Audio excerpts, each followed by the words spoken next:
Please do subscribe, hit the bell icon, get the notification.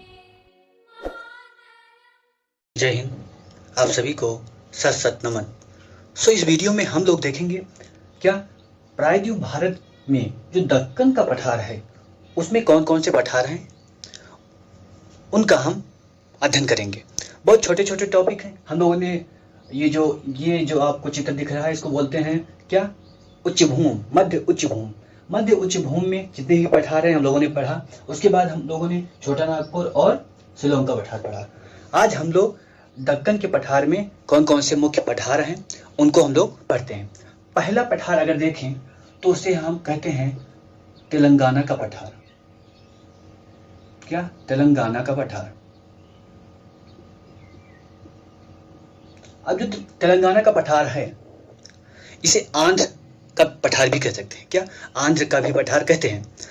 अब इसमें आप देखेंगे जो चट्टानें हैं वह धारवाड़ और गोंडवाना युग की हैं। क्या, गोंडवाना युग की। इस पठार के बारे में सबसे जो मुख्य पॉइंट है, क्या सबसे जो मुख्य पॉइंट है वो ये है कि ये पठार दो भागों में स्पेशली डिवाइड किया जाता है। एक क्षेत्र है, एक पठार है जिसको बोलते हैं रायलसीमा। क्या, रायलसीमा, रायलसीमा का पठार, और दूसरे को तेलंगाना पठार ही कहते हैं। क्या, तेलंगाना पठार। अब ये रायलसीमा जो क्षेत्र है इसको आपको क्या करना है, इसको आपको देखना है कि कहां पर रायलसीमा क्षेत्र है, क्योंकि इससे क्वेश्चन आता है। चित्र में आप रायलसीमा क्षेत्र को देख सकते हैं। ठीक है। और क्या पॉइंट है कि ये कितने क्षेत्र पर फैला है, कितने क्षेत्र पर, ये लगभग 2 लाख वर्ग किलोमीटर फैला है। क्या, 2 लाख वर्ग किलोमीटर में फैला है। और इसकी औसत ऊंचाई अगर देखें, क्या इसकी अगर औसत ऊंचाई देखें तो लगभग 500-600 मीटर है। क्या, 500-600 मीटर इसकी औसत ऊंचाई है। इससे ज्यादा इसके बारे में आपको जानना नहीं है। स्पेशली जो पीसीएस का तैयारी करता है वो इस क्षेत्र का है तो उसको इससे ज्यादा जानना है। अगर यूपी या हिंदी भाषी क्षेत्र है तो इससे ज्यादा आपको नहीं जाना है। ठीक है। अब अगला जो पठार है वो कर्नाटक का पठार है। क्या, कर्नाटक, कर्नाटक का पठार। ये कहां पर है, ये वाला जो क्षेत्र है इसको बोलते हैं कर्नाटक का पठार। क्या, ये आपका आप कह सकते हैं कर्नाटक का पठार। कर्नाटक के पठार को मैसूर का पठार भी कहते हैं। क्या, कौन सा पठार, मैसूर पठार भी कहते हैं इसको।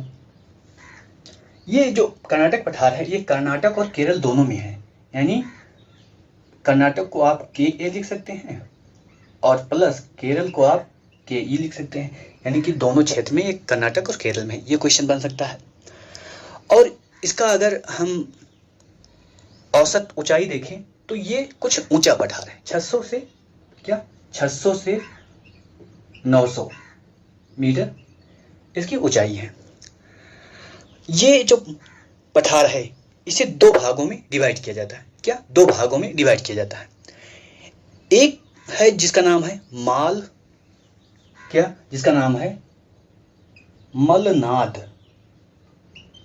क्या, मलनाद एक क्षेत्र है और दूसरा क्षेत्र इसको मैदान बोलते हैं। क्या, मैदान। तो इसको 2 क्षेत्रों में डिवाइड करते हैं, मलनाद और मैदान। ठीक है। अब यहाँ पर कुछ पहाड़ियां हैं उनको भी हम लोग देख लेते हैं। कर्नाटक के पठार में देखेंगे जो सबसे ऊंची पहाड़ी है उस पहाड़ी को कहते हैं मोलनगिरी। क्या, मोलनगिरी पहाड़ी,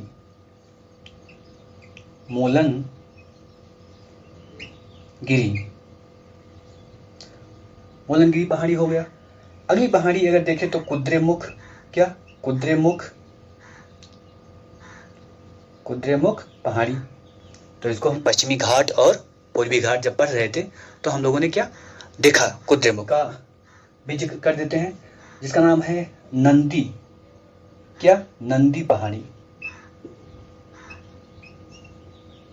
नंदी पहाड़ी कहाँ पर है? कर्नाटक में है, कर्नाटक पठार में। और एक घाटी है जिसका नाम है मेलुकोट। क्या? मेलुकोट घाटी। तो इसको भी आपको ध्यान रखना है, मेलुकोट, मेलुकोट घाटी। तो कर्नाटक के पठार में आपको इतना ध्यान रखना है। क्या? इतना ध्यान रखना है। अब हम लोग देखते हैं उड़ीसा। क्या? उड़ीसा या उत्कल पठार भी बोलते हैं, या इसको बोलते हैं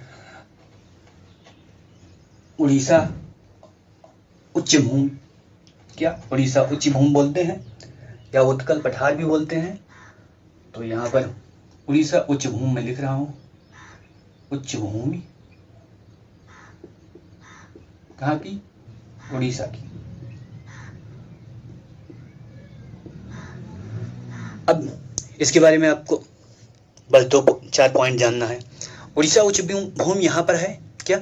ये आपको मिलेगा छोटा नागपुर पठार, उसके बाद यहीं पर आपको क्या उड़ीसा का क्षेत्र मिलेगा। यहाँ पर नहीं, ये तो पश्चिम बंगाल हो, यहाँ पर छोटा नागपुर पठार जहाँ पर लिखा हुआ है। तो यहाँ पर एक पहाड़ी पाई जाती है जिसका नाम है गरजात की पहाड़ी। क्या? गरजात की पहाड़ी। तो इसको गरजात की पहाड़ी भी क्या गड़जात ऐसे भी लिखते हैं, गड़जात की पहाड़ी।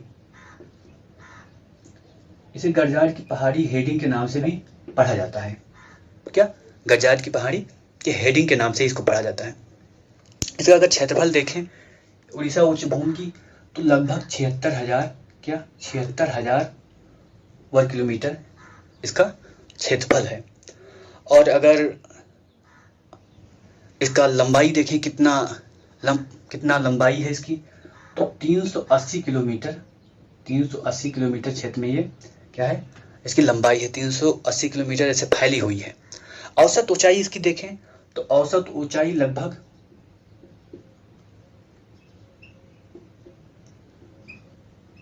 उड़ीसा उच्च भूमि की बात हो रही है 900 मीटर है। क्या? उड़ीसा उच्च भूमि की बात हो रही है 900 मीटर है। पहली पहाड़ी है क्या? मलयगिरी। एक पहाड़ी है कारनचा, और एक पहाड़ी है जिसका नाम है मेघसानी। क्या? मेघसानी, मेघसानी। और एक महेंद्रगिरी चोटी है, सबसे ऊंची चोटी उड़ीसा की, आप इसे ही मान सकते हैं महेंद्रगिरी चोटी। महेंद्रगिरी 2 जगह है, एक तो यहाँ पर है महेंद्रगिरी, और यहाँ एक बिल्कुल कन्याकुमारी के पास यानी दक्षिणी पॉइंट पर वहाँ एक महेंद्रगिरी पर्वत है। तो इतना आप इसको एक बार क्या यहाँ पर आप देखिए दंडकारण्य। क्या? दंडकारण्य, दंडकारण्य ये भी पठार है। क्या? दंडकारण्य भी एक पठार है। अब दंड का क्या? दंड का एक राक्षस था सामान्यतः। क्या? दंड का एक राक्षस था, और इसे राक्षस का घर, क्या राक्षस का घर भी कहा जाता है। दंडकारण्य का मतलब क्या दंड का आरण्य का मतलब होता है जंगल, और दंड का राक्षस था, तो आप कह सकते हैं जहाँ राक्षस रहता है वो ऐसा जंगल। क्या? वैसा जंगल। और यहाँ से राम का भी संबंध जोड़ा जाता है कि राम यहाँ से गुजरे थे इस दंडकारण्य क्षेत्र से। ठीक है। अब ये दंडकारण्य, इससे क्वेश्चन जो पूछा जाएगा ये कितने क्षेत्र में फैला हुआ है। क्या? कितने क्षेत्र में फैला हुआ है। तो देखिए कहाँ कहाँ फैला हुआ है ये।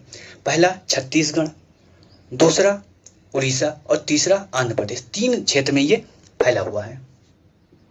छत्तीसगढ़, ओडियाई, उड़ीसा और आंध्र प्रदेश, 3 क्षेत्र में ये दंडकारण्य क्षेत्र फैला हुआ है। अब इसे 2 भागों में हम डिवाइड करके देख सकते हैं। क्या? 2 भागों में। एक दंडकारण्य, क्या? एक दंडकारण्य उच्च भूमि कह सकते हैं, और एक दंडकारण्य घाट कर सकते हैं। ये अगर इधर का है तो दंडकारण्य घाट हो गया, इधर उच्च भूमि। यानी 2 भागों में हम क्या कर सकते हैं? डिवाइड कर सकते हैं। एक उच्च भूमि, दंडकारण्य उच्च भूमि में, और एक दंडकारण्य घाट में। क्या? दंडकारण्य उच्च भूमि और दंडकारण्य घाट। इसमें कुछ अंतर नहीं है, बस आपको केवल कुछ नाम बताने हैं, बस उसको आपको ध्यान रखना है।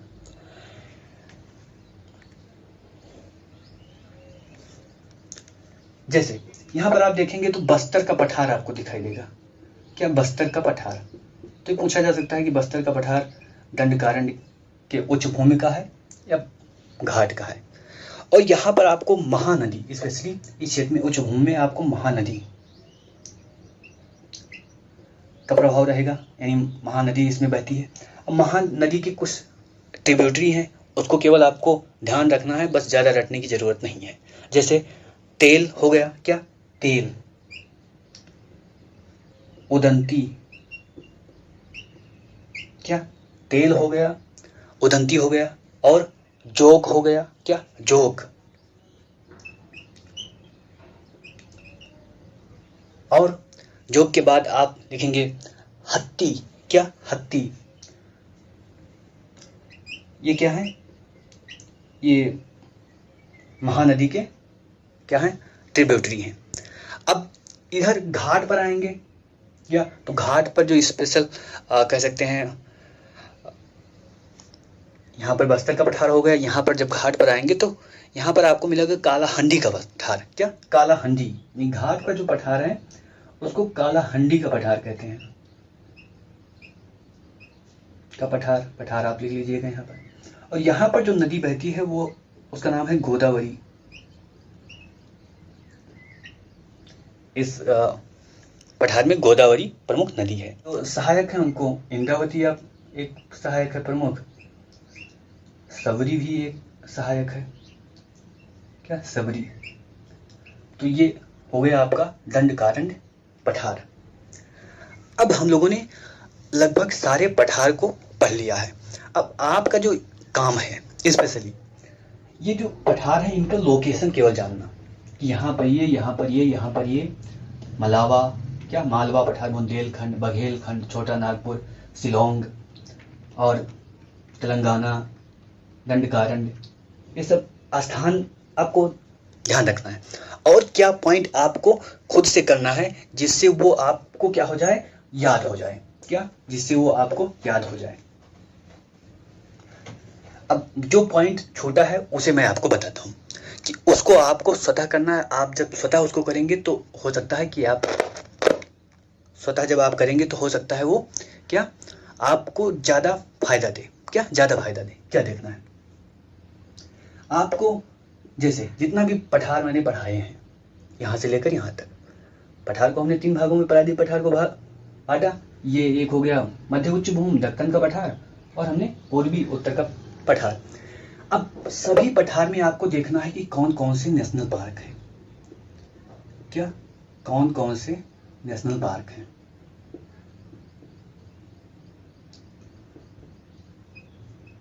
नेशनल पार्क हो गए। अब इसमें नेशनल पार्क में आपको अभ्यारण्य को भी देखना है, क्या अभ्यारण्य, ठीक है, और जैव मंडल, जैव संरक्षित जो मंडल हैं उनको देखना है, ठीक है, ये पॉइंट देखना है। और इस पठार में कौन प्रमुख नदियां बहती हैं, मैंने बताने की कोशिश की है, लेकिन आपको देखना है प्रमुख नदी को, क्या प्रमुख नदी कौन कौन है, इसमें आपको देखना है। ये आपका होमवर्क है, इतना होमवर्क मैंने किया है, इतना आपको करना है। ये प्रमुख नदी हो गई। और प्रमुख खनिज कौन कौन से हैं, प्रमुख खनिज। और आपको अगला पॉइंट क्या देखना है, पठार पर प्रमुख शहर, पठार पर बसे प्रमुख शहर, प्रमुख शहर, ठीक है, प्रमुख शहर भारत के कौन कौन से हैं जो पठार पर क्या है विकसित हुए हैं, पठार पर वो बसे हुए हैं, ठीक है। तो इतना पॉइंट आपको और ध्यान देना है। और इतने पॉइंट ध्यान देने के बाद लगभग आपका पठार से संबंधित सारा चैप्टर कंप्लीट हो जाएगा, और इससे बाहर का क्वेश्चन नहीं आ सकता। और अगर किस्मत खराब ही है, किस्मत खराब है, जब किस्मत खराब है तो कहीं से भी क्वेश्चन आ जाएगा, वो आपको सही कर नहीं सकते। जब आपकी किस्मत खराब है, लेकिन आप इतना अगर पढ़ के जाते हैं तो इससे बाहर क्वेश्चन लगभग पठार से नहीं आने वाला। सो आज के लिए इतना ही, फिर मिलते हैं अगले वीडियो में, तब तक के लिए जय हिंद।